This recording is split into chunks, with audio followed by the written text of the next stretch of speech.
they're making money. I mean, you know, they're paying out $145 billion in bonuses this year, up 18% versus last year, all while these stock prices are going down, dividends are getting slashed. Shouldn't they pony up some money? Look, I think everybody that received TARP should pay it back to the Treasury. Absolutely. That should be done yesterday. That should be done today. That should be done as soon as possible. But this tax that they're talking about is not about recouping TARP funds. It's rhetorical only. This is simply a new tax on the top 50 banks in America. The fact that some of those 50 received TARP funds is accidental, and the fact that others that receive TARP funds, like Government Motors, like AIG, like some of these other companies, aren't going to have to pay this bank tax. So this bank tax has absolutely nothing to do with TARP. Ryan, I don't know the answer to this, and please enlighten me here. When we reach $90 billion, which is the kind of the earmark for this tax, does that tax go away? Does it become a fee that was in the past, or is that going to go on in perpetuity so they can use that as a revenue generator? Look, one of the old axioms in Washington is that once you have a spending program, it never goes away. There's also another axiom that we ought to add to that, which is once you put a, quote, temporary tax increase in place, that never goes away.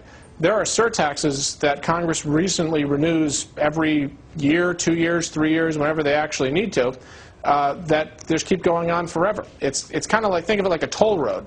If you live anywhere near a toll road and the toll was originally put in to pay for the construction of the road, chances are the toll's there years and decades after the road's already been paid for. It's like that with any other kind of tax. There's no way that Congress is going to forego this revenue once they're used to receiving it. You want to know something? That is a great analogy and a perfect analogy. I'm going to have to leave it there. Ryan Ellis, Tax Policy Director for Americans for Tax Reform. All right, next, as Ronald Reagan famously said, the states formed the federal government and not the other way around. But the federal government has forgotten that. Next, Judge Napolitano on the federal government and its rights and the states' rights. We'll come right back.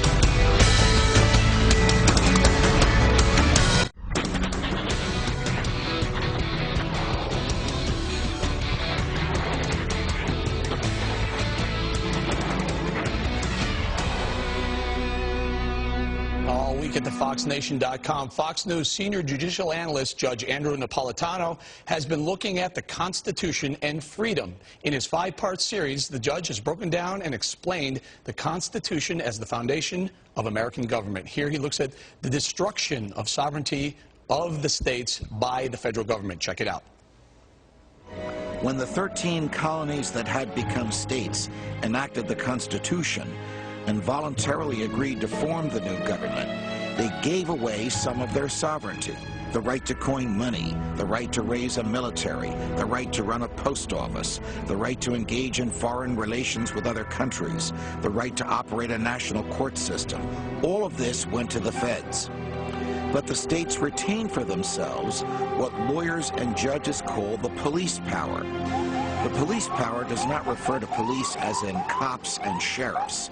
It refers to the right and power of the states to legislate for the health, safety, welfare, and morality of the people in the states. That is the core of the power retained by the states under the Constitution.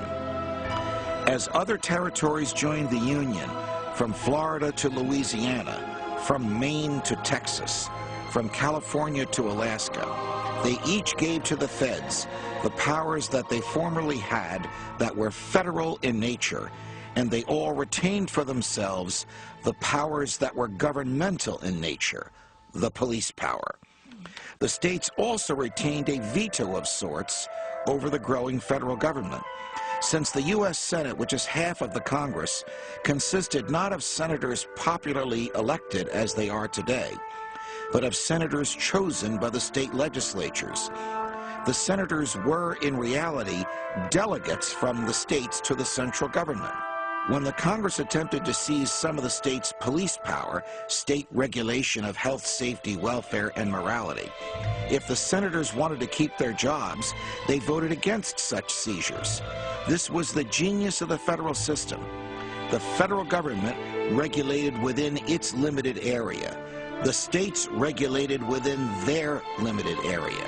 The senators and fidelity to the Constitution kept the feds in check. All this changed after the Civil War. The folks who ran the government after Lincoln's death demanded surrender of power from the returning southern states. The federal government was taken over by big government progressives, and slowly but surely, power began to flow from each state to Washington, D.C. Progressives took over many state governments.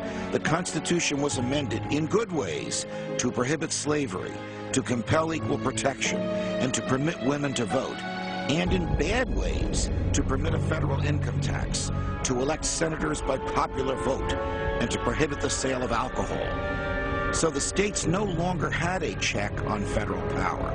The feds could now take money directly from those who worked the hardest. And the feds, who for 150 years had left individuals alone, began to tell folks what to eat, what to drink, how many hours to work, and what they should earn, even though the power to do all this was retained by the Constitution for the states. One of the beauties of our federal system was the difference between the states. If you didn't like the taxes in Massachusetts, you could move to New Hampshire.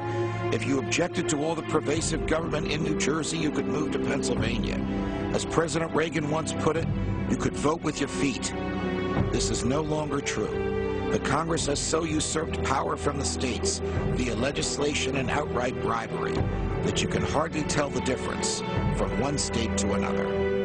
Will we ever return to the freedom and the choices we once enjoyed?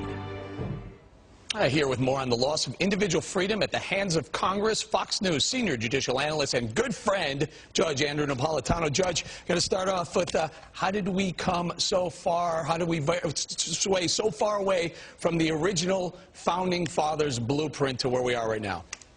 Because when the original Congress was elected, Eric, the people that went to the government were lovers of freedom, and they had just experienced a crushing, oppressive government at the hands of Great Britain. They didn't want to ever produce a government like that. Over the years, the halls of Congress didn't draw to it people who love freedom, but rather people who love power.